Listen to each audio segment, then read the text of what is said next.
Hey everyone, it's Rhonda here from Nelson's Soapery.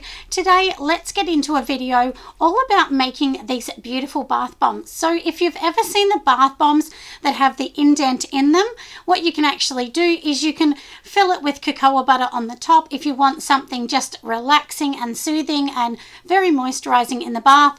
Or you can also create like a frosting on top, which is super duper cute.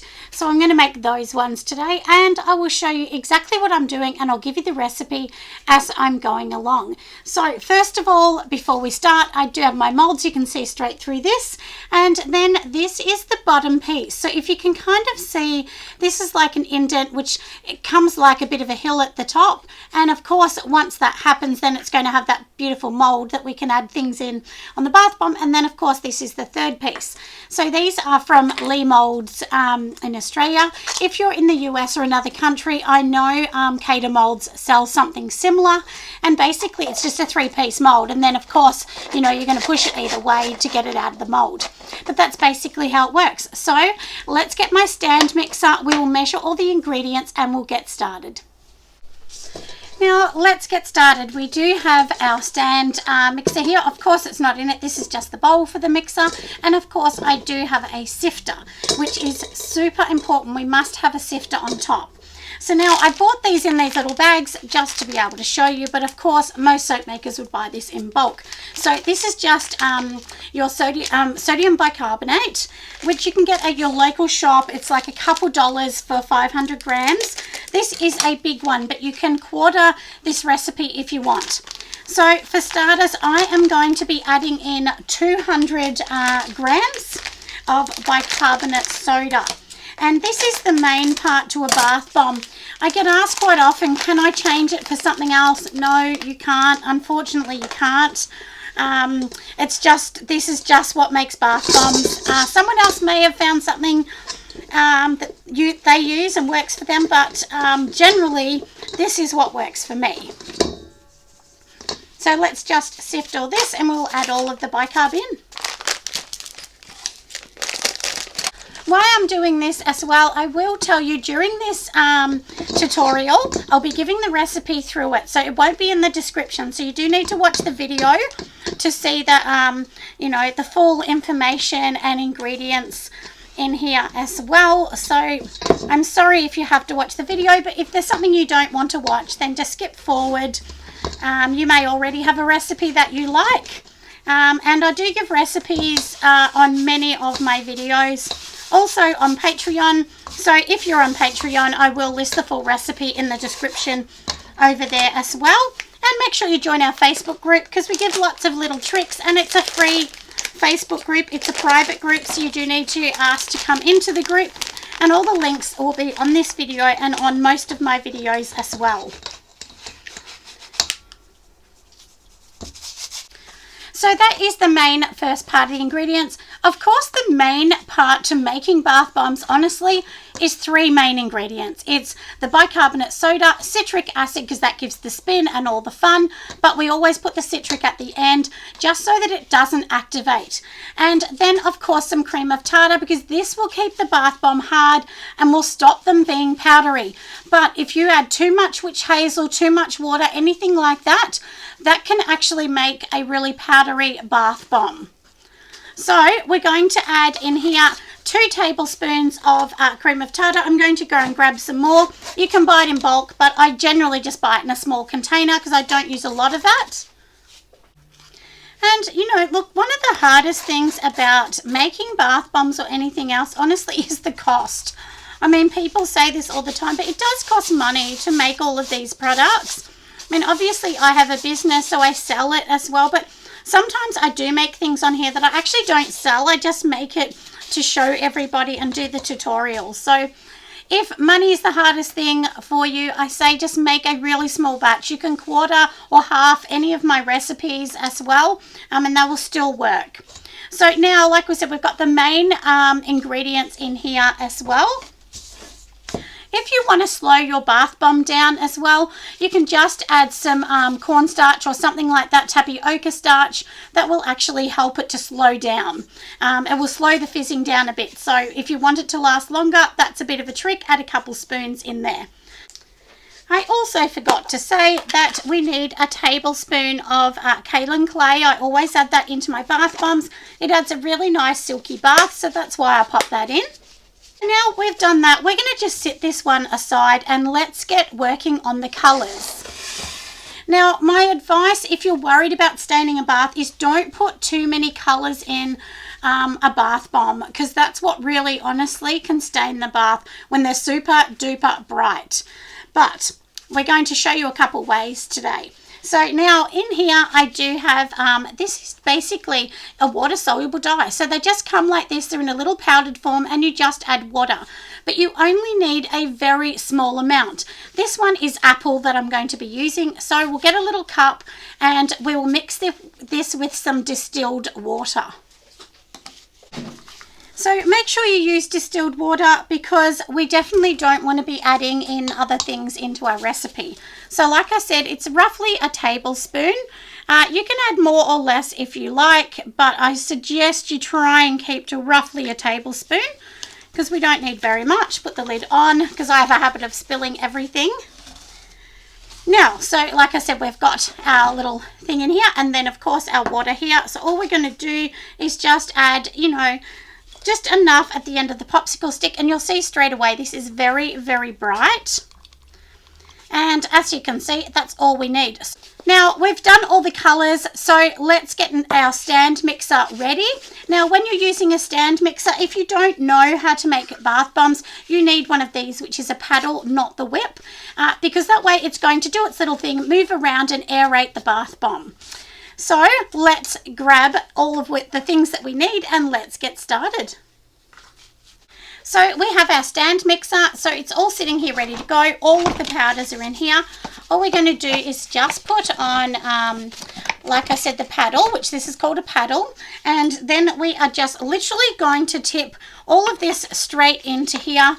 And if you dip this back into the bicarb and mix it around, it will get every little bit that's on the bottom out, because the bicarb will just absorb any waters or dyes left in the container. And if you feel it's not bright enough, you can add something else.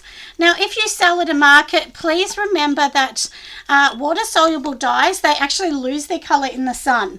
So I always put in a little bit of mica, usually about a spoon of mica. So let's plug this in, we'll turn it on and see the colour it's going to come out us.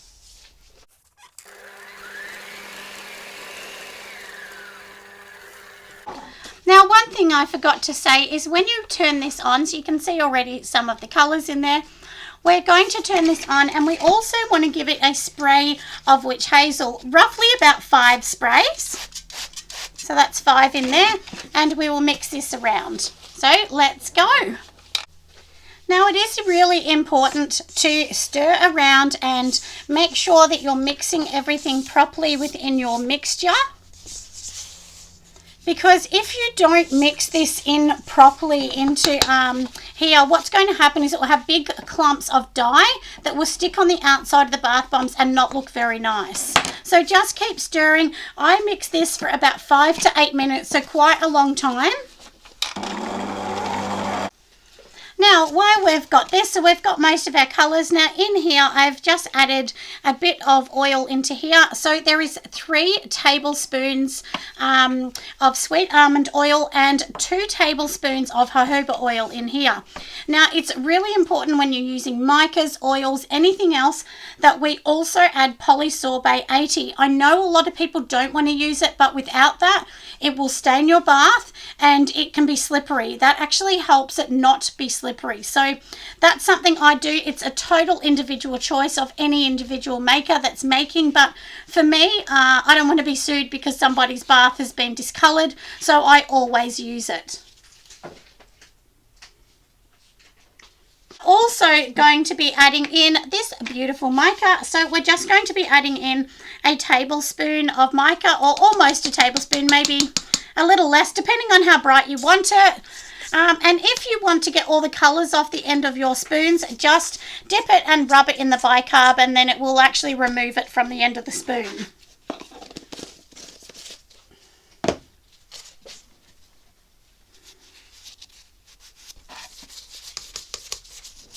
Now let's give this a really big mix. Once again, as I said, make sure you just go around the edges, flip everything, and make sure it's mixed in super well. And we are going to be, in a minute, adding in our citric acid, because remember, we haven't added that in yet. If you feel it's too dry, you can add some more witch hazel, but I suggest that you don't add too much because we can add it later if we're a bit worried about the mix. Alright, so we know that is a beautiful colour. If you want to add your fragrance oil, this is when you would add that in. I usually add 2 tablespoons of the fragrance oil in. Make sure you keep it to under 5%, depends on the fragrance oil you're using, or 1%, up to 1% I should say, of essential oils, because every essential oil has a different amount that you can use. So I'm going to go and get the fragrance oil that I'm going to be using in this one, and we're going to get going. And like I said, then we're going to mix up our citric acid. So the citric acid that we want to put in here would be 800 grams. Alright, before we add the citric acid, I thought I would show you the colour. Look how bright that looks with just that small amount of water-soluble dyes. But the citric acid always changes the colour of your, product. So don't worry until you've added that in. And once you've added that in, then you can add more colours if you're worried about it. But I think this is beautiful because this is going to be my watermelon one. So, like I said, we're going to measure up, the citric acid and add the 800 grams in here. Now, when we're adding the citric acid, always pop it back through just our little sifter here. It's just really good practice to always put it through, and it gets any lumps and bumps out so that you have a super smooth bath bomb.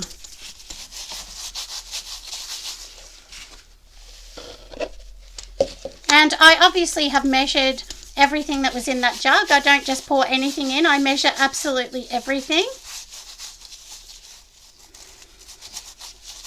And if you have any lumps and bumps like what's in there, just throw them out, because we don't want those in a bath bomb.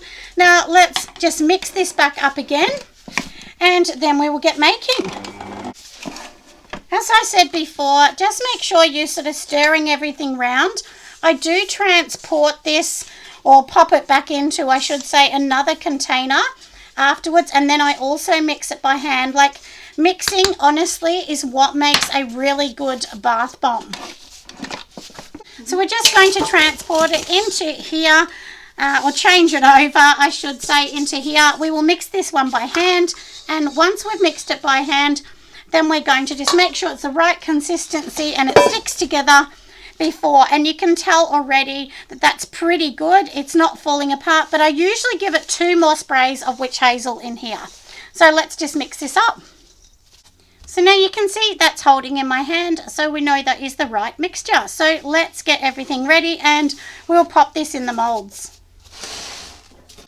So these are what I actually use to put all my molds in. These are what tennis balls came in at the shop, but they are perfect. If there was more, I would actually buy them, but you can't get them. But just try at your local Walmart, or your local Kmart, to see if you can grab some. So like I said, we've got the 3-piece mold. So now we're just going to pop the bottom in here, and then the top. I always put this onto my scale to weigh every individual one so that we know they're weighing the right amounts. So now we have our scale here. So on this scale, we're going to bring it to grams, and then we're just going to pop this piece in, and we'll tear it out so that it equals 0. And now we're just going to be adding in our amounts. I usually use this part of it just to pop in here. And as I said, I did get this one from Lee Molds, because I know lots of people are going to ask me where I got this indented one.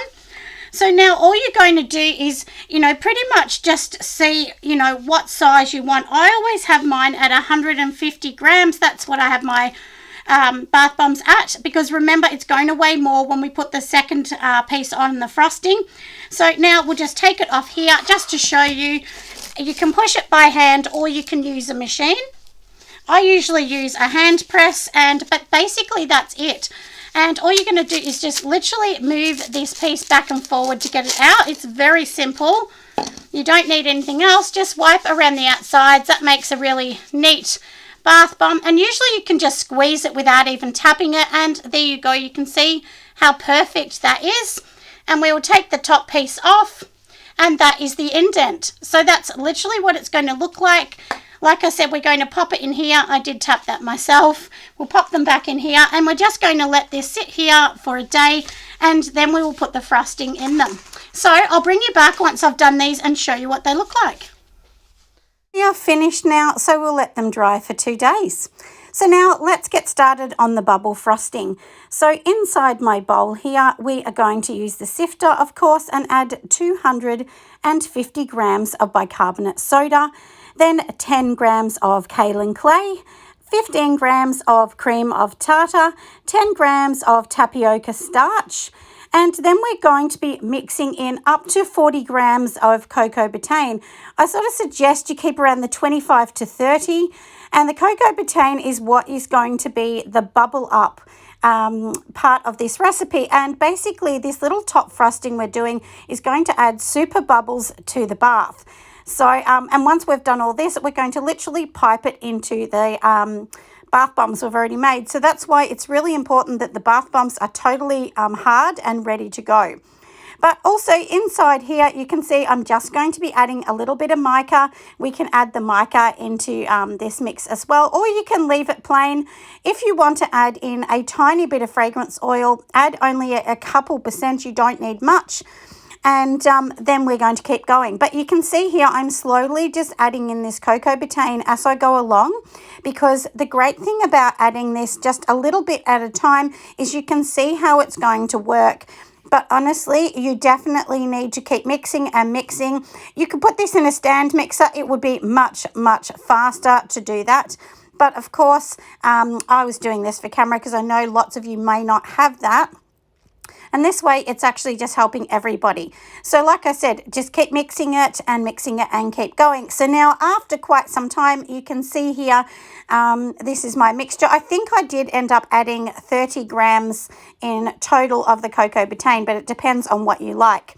So now we've finished that, and we are going to be on to piping them in.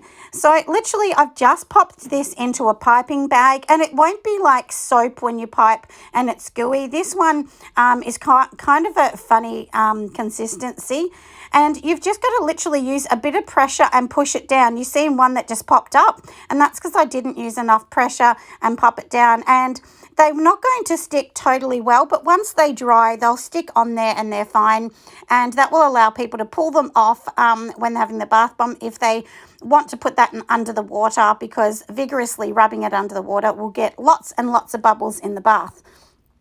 And the mixture that I've actually created with this was enough to do 12, and I had a tiny bit left extra. So that was really good, wasn't it? So anyway, I hope that you have enjoyed this. Make sure you give me a massive thumbs up, and that way YouTube will know that my videos are absolutely spectacular for more and more people to watch as we go along. So I hope you love them. They'll be on my site super soon. So here's the end result, and they, of course, are looking absolutely beautiful.